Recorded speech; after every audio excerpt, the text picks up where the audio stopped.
What is the average electrician salary in Croatia? The average electrician income in Croatia is around 19,700 US dollars a year. That is the average annual gross salary before anything is removed. But after tax, your take-home pay drops to $14,800. That leaves you with roughly $1,233 every month. While that is the nationwide average, working in Zagreb brings home substantially higher electrician wages, where the take-home pay adds up to $17,400 after tax.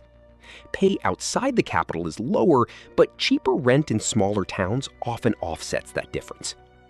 Electrician salary in Croatia starts well below this midpoint for beginner workers, though it goes up quickly once you gain solid practical experience.